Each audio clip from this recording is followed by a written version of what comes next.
Olá, e aí, como é que vocês estão? Hoje a gente vai falar um pouco sobre a Era Vargas, né? Na última aula a gente falou sobre a Primeira República e como que aconteceram ali todas aquelas revoltas durante esse período da Primeira República, também conhecida como café com leite, né? Eu falei na última aula que existe uma alternância entre os poderes das oligarquias, tanto paulistas quanto mineiras, por isso que era a República do Café com Leite. Em cada pleito eleitoral era escolhido um candidato, ou de Minas ou de São Paulo. Até que o último presidente ali da Primeira República, o Washington Luiz, decide indicar um outro paulista para ser presidente da República no Brasil, o que causou ali uma briga e um verdadeiro racha entre a parceria dessas duas oligarquias, né? A oligarquia de Minas Gerais e de São Paulo. E o indicado por ele era um cara chamado Júlio Prestes. Então, a oligarquia mineira se uniu com a oligarquia do Rio Grande do Sul e da Paraíba e lançou o nome de Getúlio Vargas para a chapa, juntamente com o vice dele, né, João Pessoa, que era um paraibano. A gente então tem uma chapa, só que com todas as falcatruas, digamos assim, dentro do sistema eleitoral daquela época, a gente tem, claro, o Júlio Prestes vencendo as eleições. Entretanto, passado um tempo, há a morte, ali o assassinato de João Pessoa, que era o vice-presidente de Getúlio Vargas. E isso vai existir toda uma mobilização para a tomada do poder na cidade do Rio de Janeiro. O Getúlio Vargas, juntamente com alguns tenentes, né, daquele movimento que a gente falou na última aula do tenentismo, decidem então marchar até o Rio de Janeiro para depor o Júlio Prestes, que acabou governando poucos dias, né? Não chegou a governar muito tempo. Então, o assassinato de João Pessoa vai ser o ponto de partida ali de um golpe de Estado que ficou conhecido como Revolução de 1930, que tira o presidente eleito, Júlio Prestes, e coloca Getúlio Vargas no poder. Assim que assumiu o governo, o Getúlio Vargas ele vai centralizar todo o poder. Ele vai criar ali interventores de Estado, então ele vai nomear pessoas de sua confiança para intervenção nos estados e vai pensar numa política mais agressiva para a indústria no Brasil. É importante lembrar que naquela época, início de 1930, o Brasil estava passando pelos reflexos da crise, que foi a crise de 1929, ocorrida lá nos Estados Unidos, né, com a quebra da Bolsa de Valores de Nova York. Então o Brasil estava vivendo também um período de intensa crise, tendo o seu principal produto, que era o café, caindo cada vez mais, né, nas listas de exportação mundiais.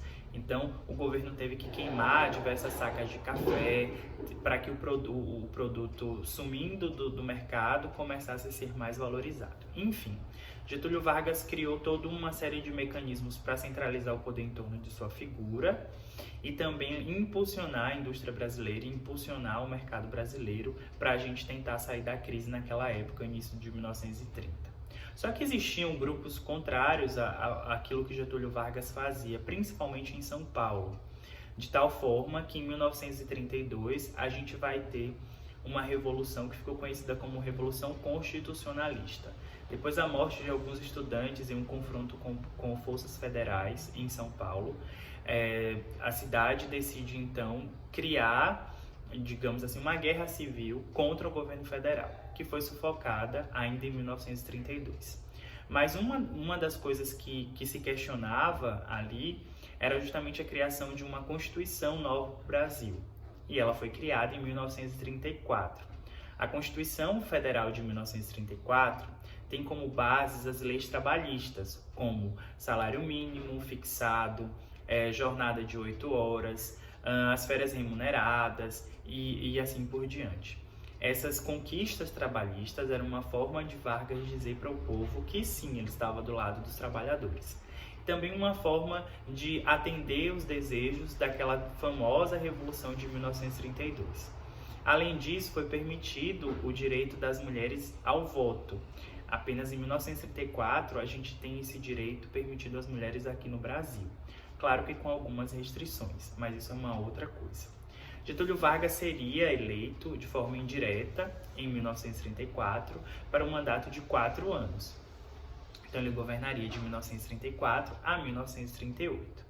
Em 1935, um ex-tenente ali daquele movimento do tenentismo e da famosa coluna Prestes, o Luiz Carlos Prestes, tentou tomar o poder no Brasil através do que a gente chama de intentona comunista, uma intenção dos comunistas tomarem o poder no Brasil, né?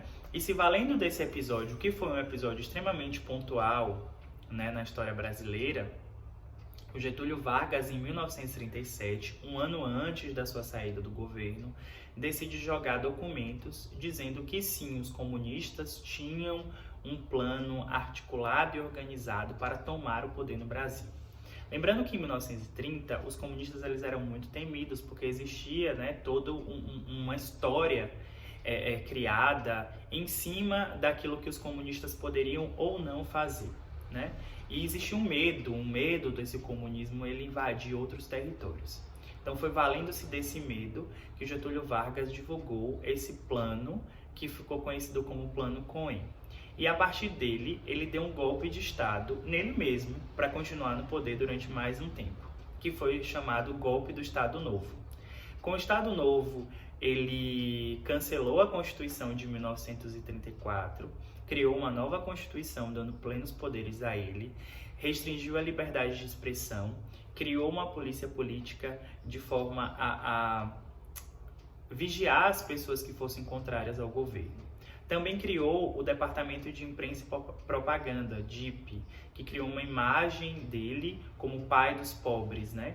Essa imagem de Getúlio Vargas como apoiador das pessoas pobres e dos trabalhadores foi o que fez justamente ele fixar essa sua imagem no imaginário popular dentro da política brasileira. Com o tempo, né, a gente vai ter o início da Segunda Guerra Mundial, isso em 1939. E o Getúlio Vargas ele meio que flertava ali com as ideias do Hitler e do Mussolini. Mas, por pressões dos próprios Estados Unidos, o Brasil decidiu entrar na guerra, né, juntamente com os Estados Unidos, a Inglaterra e a França, e não ao lado dos nazistas e dos fascistas. O que deixava uma certa incoerência, porque no Brasil nós vivíamos um governo ditatorial com características também totalitárias e ultranacionalistas. Isso foi enfraquecendo cada vez mais Getúlio Vargas e no final da guerra, em 1945, já era insustentável manter alguém assim no governo. Então começam a existir uma série de articulações políticas e militares para a derrubada de Getúlio Vargas no poder, uma vez que ele já estava no governo brasileiro há 15 anos.